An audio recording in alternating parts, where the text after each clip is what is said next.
Atau ada yang bilang, apakah kita masuk surga atau kita masuk ke neraka. Kita hidup ini kan ada dua unsur, di mana ada unsur yang bersifat gaib dan unsur yang bersifat fakta. Kedua orang tua kita hanya sebatas tentang menciptakan kita secara manusiawi. Di dalam proses kelahiran ke dunia nyata ini, kedua orang tua kita tidak akan berani menjamin bahwa kita pasti hidup. Kalau meyakini, iya. Karena itu bagian daripada doa. Yakin itu bagian daripada doa. Pasti meyakini, oh anakku lahir, moga-moga selamat. Tentunya tidak ada satu manusia pun di muka bumi ini yang berani menjamin bahwasanya bayi yang dilahirkan dari seorang ibu sudah dipastikan hidup, tidak.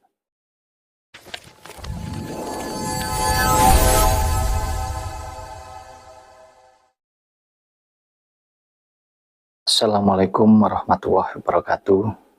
Salam sehat dan bahagia selalu untuk kita semua. Terima kasih untuk dulur-dulur Sinau Urip semuanya yang sudah senantiasa mendukung channel Sinau Urip, sudah support ya, sudah subscribe, sudah like, komen, dan share. Terima kasih semuanya. Semoga kita semua senantiasa dalam lindungan yang Maha Kuasa, senantiasa diberikan kemurahan rezeki, senantiasa dilindungi, dijaga keselamatan kita dimanapun kita berada, dan senantiasa dilancarkan dan dipermudah segala urusan kita. Amin. Dulur-dulur Sinau Urip, pada malam hari ini saya ingin menjawab pertanyaan dari salah satu sedulur kita tentang kemana arwah kita setelah kita meninggal. Nah, tentunya pertanyaan ini mungkin juga mewakili dari beberapa sedulur-sedulur yang lain yang penasaran kemana sih arwah kita setelah kita meninggal. Apakah kita reinkarnasi dan kita terlahir kembali, ataukah kita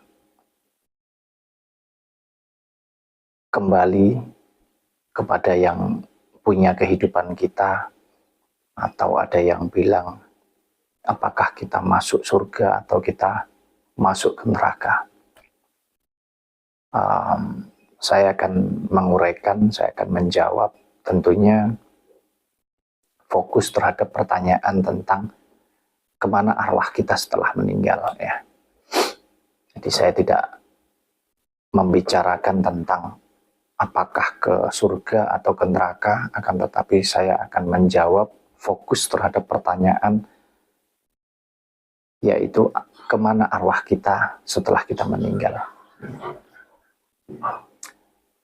Tentunya kalau kita bicara meninggal, ya sebelum kita bicara tentang kita meninggal, atau bahkan lebih jauh lagi, yaitu kemana arwah kita setelah kita meninggal, pastinya ada awalan dan ada akhirannya. Kalau akhirannya meninggal, berarti awalannya adalah hidup. Nah, kita hidup ini kan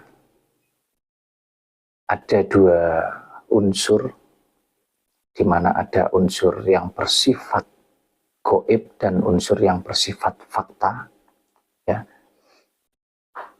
Di mana hidup kita itu tercipta dari dua unsur ini. Unsur yang bersifat gaib dan unsur yang bersifat fakta. Nah, apa itu unsur kehidupan kita yang bersifat fakta? Ya tentunya asal usul daripada sesuatu yang fakta di dalam unsur kehidupan kita ini, yaitu jasmani kita ini atau raga kita ini, dari ujung kaki sampai ujung rambut kita ini. Ini kan bersifat fakta, bersifat jasmani, ya, bersifat nyata, atau wujudnya ini nyata, bisa kita sentuh, ya. Nah, prosesnya melalui sesuatu yang fakta juga melalui proses manusiawi atau duniawi yang bersifat fakta. Jadi kita ini hidup yang bersifat fakta ini, atau jasmani kita atau raga kita ini tercipta dari unsur yang fakta, yaitu yang bersifat manusiawi atau duniawi. Dari mana? Yaitu dari pertemuan, ya, hubungan manusiawi antara kedua orang tua kita, baik bapak kita maupun ibu kita, sehingga terbentuklah jasmani kita ini, terbentuklah raga kita ini, itu secara manusiawi atau secara unsur yang bersifat fakta. Nah, lalu kemudian apakah kalau sudah terbentuk jasmani kita, raga kita melalui proses manusiawi ini tadi, yang mana kita masih ada di dalam pertapaan, di dalam rahim seorang ibu, ya, sampai berwujud sempurna seperti ini, apakah kita sudah bisa dipastikan ketika kita terlahir bahwa kita akan lahir dalam keadaan hidup? Tentunya tidak seperti itu. Karena bukan kedua orang tua kita yang punya hidup kita. Jadi hak daripada kedua orang tua kita hanya sebatas tentang menciptakan kita secara manusiawi. Tetapi ketika kita di dalam proses kelahiran ke dunia nyata ini, kedua orang tua kita tidak akan berani menjamin bahwa kita pasti hidup. Kalau meyakini, iya. Karena itu bagian daripada doa. Yakin itu bagian daripada doa. Pasti meyakini, oh anakku lahir, moga-moga selamat. Dalam bahasanya, ya, yang artinya tentunya ya hidup, ya sehat, dalam keadaan baik-baik saja. Akan tetapi apakah bisa atau berani memastikan? Tentunya tidak ada satu manusia pun di muka bumi ini yang berani menjamin bahwasanya bayi yang dilahirkan dari seorang ibu sudah dipastikan hidup, tidak. Tapi bisanya hanya berdoa. Moga-moga lahir gampang gangsar, moga-moga lahir selamat, sehat walafiat. Hanya itu doanya. Nah, tentunya siapa yang menjamin?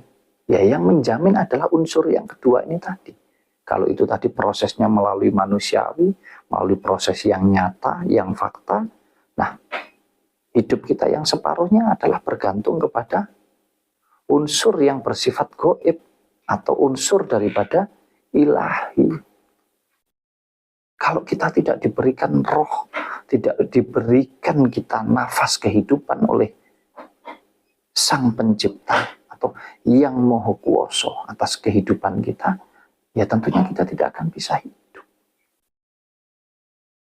Ya, makanya kalau kehidupan kita ini tercipta dari dua unsur yang bersifat fakta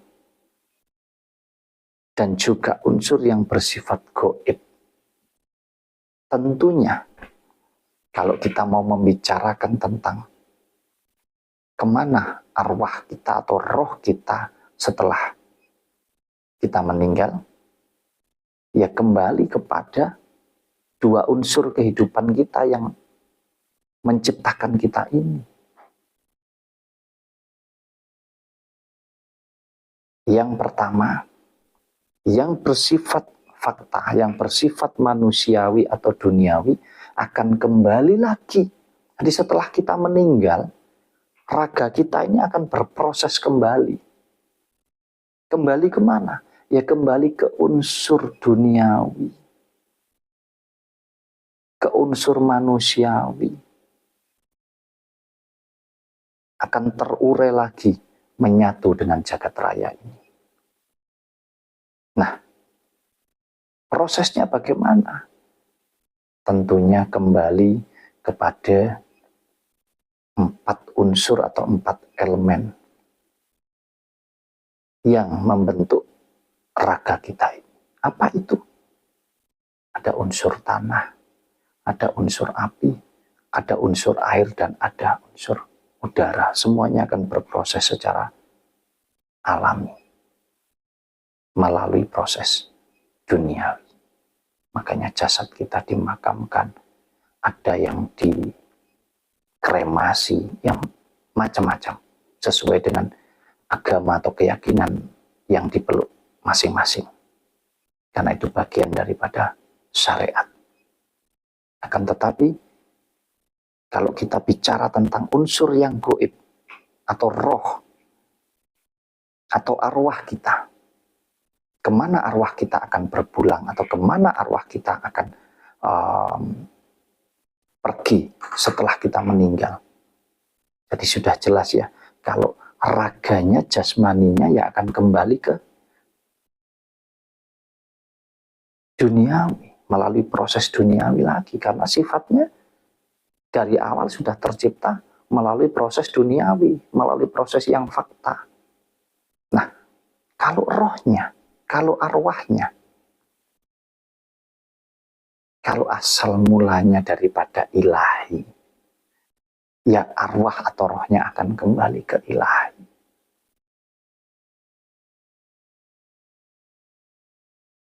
Ini hukumnya pasti. Atas dasar apa pasti? Atas dasar keimanan kita kepada Sang Ilahi. Nah, kalau imannya kepada Nyi Roro Kidul, imannya kepada makhluk gaib yang lain, imannya kepada setan, ya bisa saja akan kembali ke sana. Atau tidak kembali kepada Sang Ilahi, tidak kembali kepada sumbernya. Jadi prosesnya akan berliku. Kalau saya mungkin boleh memberikan contoh, hidup kita ini tidak ubahnya seperti air dan gelas, atau air dan cawan. Di mana cawan atau gelas kita itu tercipta atas unsur yang fakta, diciptakan oleh manusia. Yang mana ketika pecah, rusak, akan kembali lagi, hancur melalui proses duniawi. Nah, sedangkan air di dalam cawan atau di dalam gelas ini merupakan sumber kehidupan daripada ilahi. Tentunya, kalau sudah waktunya tumpah, ya akan kembali lagi kepada sumbernya. Makanya, di dalam menjalani kehidupan ini, hendaknya kita menjaga betul kedua unsur ini tadi.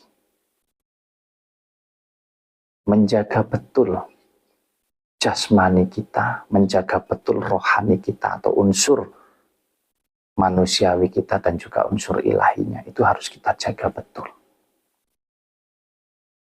Kalau kita bicara tentang contoh yang saya sampaikan tadi, tentang gelas atau cawan dan juga airnya, tentunya kita harus senantiasa menjaga, dirawat gelasnya atau cawannya, dijaga kebersihan daripada gelas atau cawannya, senantiasa berhati-hati di dalam memposisikan gelas atau cawannya, supaya tidak mudah jatuh, tidak mudah pecah, tidak mudah kotor. Yang mana semua itu juga akan berpengaruh terhadap air yang ada di dalamnya. Nah, kalau kita sudah mampu menjaga gelasnya, apakah airnya tidak bisa kotor? Tentunya bisa. Kita juga harus mampu menjaga kebersihan, kemurnian daripada air ini. Agar apa? Tentunya agar ketika berproses, air ini lebih cepat atau lebih lancar, lebih mudah kembali ke dalam sumbernya. Nah, kalau kita bicara tentang unsur kehidupan kita, tentunya Kalau kita mampu menjaga, mampu merawat jasmani kita, kita mampu menjaga, kita mampu merawat rohani kita, ya tentunya kita akan menikmati manfaatnya dengan luar biasa. Baik semasa hidup kita maupun setelahnya, atau setelah kita meninggal atau kita dipanggil kembali oleh yang punya kehidupan kita. Jadi dari apa yang saya uraikan ini tadi, poinnya adalah kalau kita beriman kepada Sang Pencipta, sudah dipastikan roh atau arwah daripada kehidupan kita ini yang menempati jasmani kita ini akan kembali lagi kepada yang punya. Tidak akan kembali ke pohon, tidak akan kembali ke pasar, tidak akan kembali ke laut selatan, akan tetapi dipastikan akan kembali kepada yang punya, yaitu yang Maha Kuasa atau Sang Pencipta. Jadi tidak perlu kita ragu, tidak perlu kita bimbang, tidak perlu kita takut, akan tetapi wajibnya kita senantiasa berusaha, berikhtiar untuk kita mampu menjaga dua unsur kehidupan kita, yaitu jasmani kita dan juga rohani kita. Seimbangkan itu, insya Allah hidup kita akan senantiasa diberikan kemudahan, baik semasa hidup maupun setelah kita meninggal.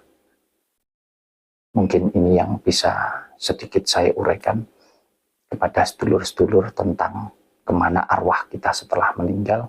Mudah-mudahan bisa dipahami, bisa dimengerti, bisa dicerna dengan baik, agar tidak menimbulkan kesalahpahaman. Tentunya semua berdasarkan dengan kepercayaan, keyakinan kita masing-masing, ya, tanpa harus kita saling merasa benar sendiri, tanpa harus kita saling menyalahkan satu dengan yang lain.